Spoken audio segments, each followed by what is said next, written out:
नमस्कार मंडळी, मी अक्षता स्वागत करते तुम्हा सर्वांचं माझ्या यूट्यूब चॅनलच्या आणखीन एका नव्या व्लॉगमध्ये. तर इव्हनिंगची वेळ आहे आणि मी किचनमध्ये आली आहे इव्हनिंग रुटीनसाठी.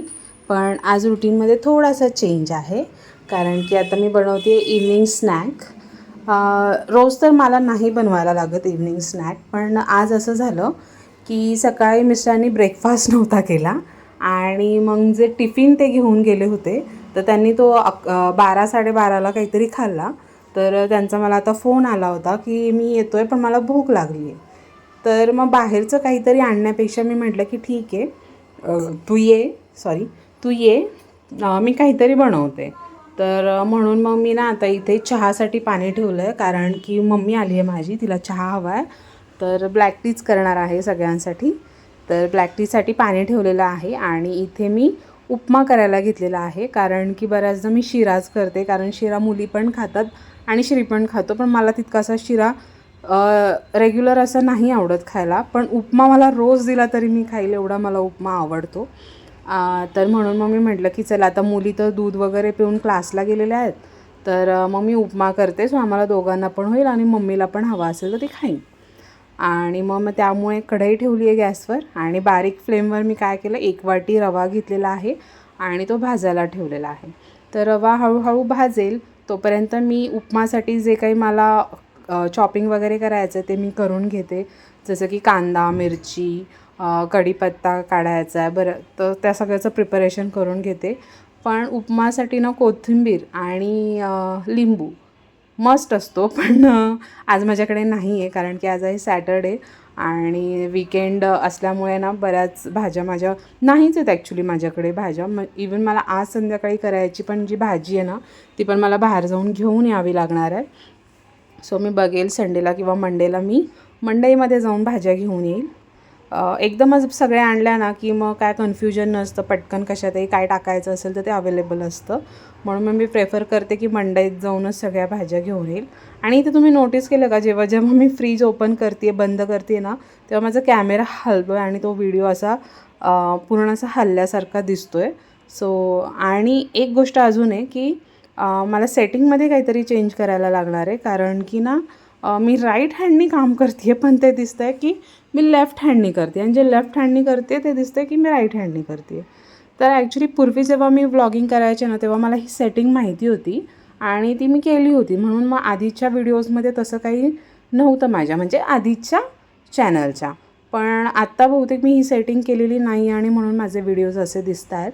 तर लेट्स सी, मी आज संध्याकाळी किंवा रात्री मी ते चेक करेल आणि ती सेटिंग मी करेक्ट करेल, सो दॅट तसं दिसणार नाही.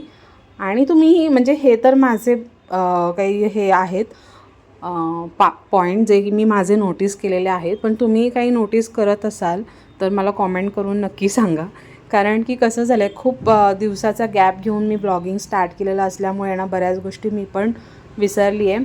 तर तुम्हाला जर काही वेगळं वाटत असेल तर मला तेवढं लक्षात आणून द्या, सो दॅट मी ते करेक्ट करेल किंवा मला त्याची मदत होईल. तर इथे मी काय केलं, चहासाठी पाणी ठेवलं होतं ना, त्यात मी आलं घातलं आणि म्हणून मग माझ्या लक्षात आलं की यार मला उपमा बनवण्यासाठी पण पाणी हवं आहे. तर उपमा बनवण्यासाठी मी काय केलं, ज्या वाटीने मी रवा घेतला होता त्याच वाटीने 2 वाटी मी, म्हणजे 1 वाटी रवा घेतला तर 2 वाटी मी पाणी घेतलेलं आहे आणि ते मी गरम करायला ठेवलं आहे. तर तोपर्यंत इथे माझी कढई तापली होती, रवा भाजून काढला, कढई तापली होती, त्याच्यामध्ये मी तेल घातलेलं आहे आणि तेल थोडंसं तापलं की मग त्यामध्ये शेंगदाणे हलके भाजून घ्यायचे. आणि शेंगदाणे कढईत असतानाच त्याच्यामध्ये मी डाळवं घातलेलं आहे, थोडीशी उडदाची डाळ घातलेली आहे, त्यानंतर मोहरी घातली आहे, हिंग घातलं आहे आणि जिरं घातलं आहे. तर असं सगळं मी ना 1 बाय 1 सगळं एक टाकून घेतलं आणि त्याला 2 सेकंड 2 मिनटं म्हणा, 2 मिनटं नाही, 2 ते 4 सेकंड मी असंच परतून घेतलं. आणि मग त्यानंतर जे मिरची, कढीपत्ता, कांदा ते सगळं मिश्रण होतं ते त्याच्यामध्ये घालून घेतलं. आता ह्याला आपल्याला छान असं परतायचं आहे आणि हे परतत असतानाच ना तिथलं पाणी पण, माझं जे उपमासाठी पाणी हवं होतं तर ते पण तापलेलं आहे. आता ह्या मिश्रणातच ना आपल्याला साखर आणि मीठ दोन्ही पण घालून घ्यायचं. म्हणजे काय होतं की बऱ्याचदा काही लोकांचं पोहे उपमा करताना मीठ एकीकडंच लागतं, तर ती गोष्ट इथे नाही होत. जर आपण हे सगळं परतत असतानाच मीठ आणि साखर घालून घेतली की ते मग नंतर छान असं मिक्स होतं आणि मग तो इश्यू नाही होत की एकीकडेच मीठ आहे आणि एकीकडे नाही आहे. तर येस, इथे मी घालून घेतलं साखर आणि मीठ आणि चहासाठीचं जे आल्याचं पाणी होतं ते पण उकळलं होतं. तर त्याच्यामध्ये चहा पावडर आणि साखर घालून घेतली. सो आता चहा उकळेलच आणि इथे हे आपलं कांदा वगैरे पण छान भाजलेला गेला आहे. तर त्याच्यामध्ये पण मी हा जो भाजलेला रवा होता तो पण टाकून घेतलेला आहे आणि ह्याला पण 1 मिनिटभर छान असं परतून घ्यायचं. आणि इथे मी काय करते, जे कढईचं झाकण आहे ना ते मी आधीच हातात घेते, कारण की पाणी गरम आहे आणि रवा पण भाजलेला आहे तर ते थोडंसं उडतं. तर त्यामुळे मी असं हे झाकण पकडतेच सो दॅट ते जास्त उडणार नाही. आणि हे फक्त उडून तोंडावरच येतं असं नाही, ह्याच्यामुळे गॅस, मागची वॉल सगळं काही खराब होऊन जातं. सो असं जरा केलं की बरं पडतं. आणि मग तेच झाकण गॅस फ्लेम स्लो केली आणि झाकण ठेवून दिलं. तोपर्यंत हा जो सगळा मेस मी केलेला आहे तो आवरून घेते आणि ओट्यावर जरा एक कापड फिरवते. म्हणजे कसं आपली एकीकडे कामं होता हे पण क्लीन होईल. आणि हे एरवी नाही होत बरं का, जेव्हा मुली घरात असतात ना तेव्हा असं नाही होत, कारण की मग तेव्हा मला मध्ये मुलींकडे लक्ष द्यावं लागतं. पण आत्ता नेमक्या त्या क्लासला आहेत म्हणून मग मी हे मध्ये काम करू शकते. आणि इतकं गरम होतं आहे ना, तुम्ही माझं स्वेटिंग बघू शकता आणि घाम पुसून माझा चेहरा फार चमकायला लागला मस्त नाही.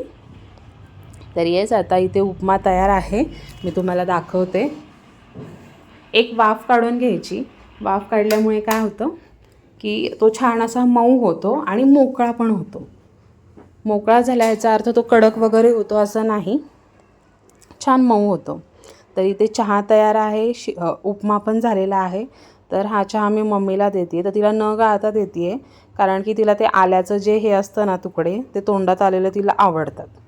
आणि मग थोड्याच वेळात श्री पण आला आणि श्री येताना दूध घेऊन आला, शेव घेऊन आला, जी आपल्याला उपम्यावर लागते ती. तर मग मी आता त्याच्यासाठी सर्व करते. आणि खरं तर हा आमचा क्वालिटी टाईम असतो जेव्हा श्री घरी येतो. सो चहासोबत आमचं म्हणजे त्याला दिवसभराचं काय झालेलं असं ते सगळं शेअर करायचं असतं आणि मलाही मुलींबद्दल किंवा दिवसभर काही झालेलं असेल ते सगळं शेअर करायचं असतं. आणि इव्हनिंगचं रुटीन थोडक्यात इथंच संपतं आणि इथून नाईट रुटीन सुरू होतं आमचं.